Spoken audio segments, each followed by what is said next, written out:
Assalamualaikum warahmatullahi wabarakatuh. Perkenalkan, nama saya Ningsih dari kelas M21D, jurusan Manajemen dengan nomor urut absen 30.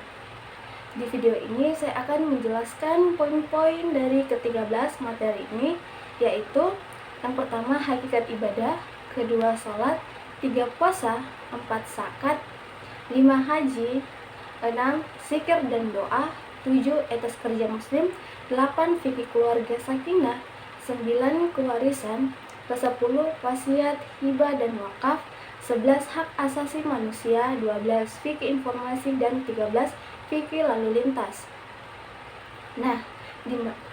Di mana yang pertama itu ada hakikat ibadah. Dalam Islam, ibadah harus berpedoman pada apa yang telah Allah perintahkan dan apa yang telah diajarkan oleh Nabi Muhammad SAW kepada umat Islam, yang dilandaskan pada kitab yang diturunkan Allah kepada Nabi Muhammad berupa kitab suci Al-Quran, dan segala perbuatan, perkataan, dan ketetapan Nabi. Ibadah secara etimologi berasal dari kata bahasa Arab yaitu abidayah, budut, abdan, ibadatan yang berarti taat, tunduk, patuh, dan merendahkan diri. Kesemua pengertian itu mempunyai makna yang berdekatan. Seseorang yang tunduk, patuh, dan merendahkan diri di hadapan yang disembah disebut abid atau yang beribadah. Ruang lingkup ibadah dalam Islam sangat luas sekali, mencakup setiap kegiatan kehidupan manusia. Namun secara garis besar, ruang lingkup ibadah dalam Islam mencakup taharah, puasa, zakat, haji, dan sholat. Ada 3 aspek fungsi ibadah. Yang pertama, mewariskan hubungan antara hamba dengan Tuhannya. Yang kedua, mendidik mental dan menjadikan manusia ingat akan kewajibannya. Yang ketiga, melatih diri untuk berdisiplin. Adapun hikmah ibadah yaitu tidak syirik, tidak pikir, berjiwa sosial, terhindar dari kemaksiatan, dan masih banyak lagi. Materi yang kedua yaitu ada sholat. Secara bahasa, sholat bermakna doa, sedangkan secara istilah, sholat merupakan suatu ibadah wajib yang terdiri dari ucapan dan perbuatan yang diawali dengan takbiratul ihram dan diakhiri dengan salam, dengan rukun dan persyaratan tertentu. Sholat juga ada 2 macam, yaitu sholat wajib dan sholat sunnah, di mana sholat wajib ada 5, yaitu sholat isya, sholat subuh, sholat duhur, sholat asar, dan sholat maghrib.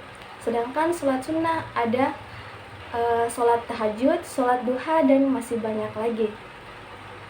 Allah Subhanahu wa Ta'ala memerintahkan untuk sholat sebagai pembeda antara yang mukmin dan yang kafir. Selain itu, sholat juga ibadah yang membuat kita lebih dekat dengan Allah. Dalam sebuah hadis qudsi dikatakan, kedekatan seorang hamba kepadaku seperti sesuatu yang aku fardukan padanya, dan tidak henti-hentinya seseorang hamba mendekatkan diri kepadaku dengan amalan-amalan sunnah, sehingga aku mencintainya, maka aku menjadi telinga yang ia pergunakan untuk mendengar, menjadi mata yang ia pergunakan untuk melihat. Jika ia meminta padaku, sungguh aku akan memberinya, dan bila ia berdoa kepadaku, niscaya aku akan mengabulkannya. Materi ketiga yaitu ada puasa. Saum atau puasa adalah menahan diri dari makan dan minum serta segala perbuatan yang bisa membatalkannya, mulai dari terbit fajar hingga terbenamnya matahari, dengan syarat tertentu untuk meningkatkan ketakwaan seorang muslim. Saum atau puasa merupakan salah satu dari 5 rukun Islam. Ibnu Qayyim rahimahullah berkata, orang yang berpuasa adalah yang anggota tubuhnya berpuasa dari dosa-dosa, lisannya yang berpuasa dari ucapan dusta, perkataan keji, dan persaksian palsu, perutnya berpuasa dari makan dan minum, dan kemaluannya berpuasa dari jima. Selanjutnya yaitu ada materi keempat, yaitu tentang zakat. Zakat adalah harta yang wajib dikeluarkan oleh seorang muslim atau badan usaha untuk diberikan kepada yang berhak menerimanya, sesuai dengan syariah Islam. Nah, selanjutnya itu materi kelima, yaitu haji. Haji merupakan salah satu bentuk ibadah umat Islam selain syahadat, sholat, puasa, dan zakat. Pengertian haji adalah berkunjung ke Baitullah untuk melakukan ibadah pada waktu dan cara tertentu bagi umat Islam yang mampu baik secara fisik maupun finansial. Materi keenam yaitu zikir dan doa. Zikir adalah mengingat Allah Subhanahu wa taala secara sirri atau dalam hati, atau secara jahri dengan lisan atau ucapan untuk mendekatkan diri kepada Allah Subhanahu wa taala. Sedangkan doa berarti memohon sesuatu yang bermanfaat dan memohon terbebas atau tercegah dari sesuatu yang memudaratkan. Materi ketujuh yaitu ada etos kerja muslim. Etos kerja dalam Islam adalah hasil suatu kepercayaan seorang muslim bahwa kerja mempunyai kaitan dengan tujuan hidupnya, yaitu memperoleh perkenan Allah Subhanahu wa taala. Berkaitan dengan ini, penting untuk ditegaskan bahwa pada dasarnya Islam adalah agama amal atau kerja. Materi ke-8 yaitu fikih keluarga sakinah. Keluarga yang dibina atas perkawinan yang sah mampu memberikan kasih sayang kepada anggota keluarga sehingga mereka memiliki rasa aman, tentram, damai, serta bahagia. Selanjutnya itu materi ke-9 yaitu kewarisan. Warisan adalah semua peninggalan pewaris yang berupa hak dan kewajiban atau semua harta kekayaan yang ditinggalkan oleh orang yang meninggal dunia, serta dikurangi semua utangnya. Ahli waris yaitu orang-orang yang berhak menerima warisan dari pewaris. Materi ke-10 yaitu ada wasiat, hibah, dan wakaf. Wasiat adalah harta yang diberikan oleh pemiliknya kepada orang lain setelah si pemberi meninggal dunia. Hibah adalah pemberian harta milik seseorang kepada orang lain di waktu dia masih hidup tanpa adanya imbalan. Wakaf merupakan praktik sedekah harta secara permanen dengan membekukan atau membatasi pemanfaatannya untuk hal-hal yang diperbolehkan dalam syariat Islam.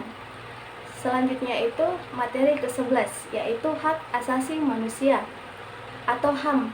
HAM diartikan sebagai sebuah konsep hukum dan normatif yang menyatakan bahwa manusia memiliki hak yang melekat pada dirinya karena ia masih seorang manusia. HAM berlaku kapanpun, dimanapun, dan kepada siapapun sehingga sifatnya universal. HAM dalam perspektif Islam menyebarluaskan pemahaman tentang Islam sebagai satu sistem nilai dan etika yang berkontribusi kepada kebaikan bersama. Selanjutnya itu materi ke-12 yaitu fikih informasi. Fikih informasi merupakan kumpulan nilai dasar, prinsip umum, dan pedoman praktis menurut pandangan Islam mengenai informasi. Hal ini berdasarkan pada metodologi penggalian hukum Majelis Tarjih dan Tajdid Muhammadiyah. Nah, dalam perspektif Islam terdapat sumber informasi yang selalu digunakan atau dimanfaatkan oleh manusia. Sumber informasi tersebut terdiri dari wahyu Allah Subhanahu wa taala berupa Al-Qur'an dan Al-Hadis yang berasal dari Nabi Muhammad SAW yang merupakan penjelasan dari Al-Qur'an. Nah, materi yang terakhir atau ke-13 yaitu fikih lalu lintas. Fikih lalu lintas berarti pengetahuan hukum Islam yang secara persuasif menuntut ditaati saat berkendara di jalan raya. Tujuan fikih lalu lintas adalah melindungi dan memperbaiki kualitas kehidupan muslim saat menggunakan jalan raya. Demikian yang bisa saya jelaskan terkait dari ke-13 poin materi tersebut. Saya ucapkan banyak terima kasih. Wassalamualaikum warahmatullahi wabarakatuh.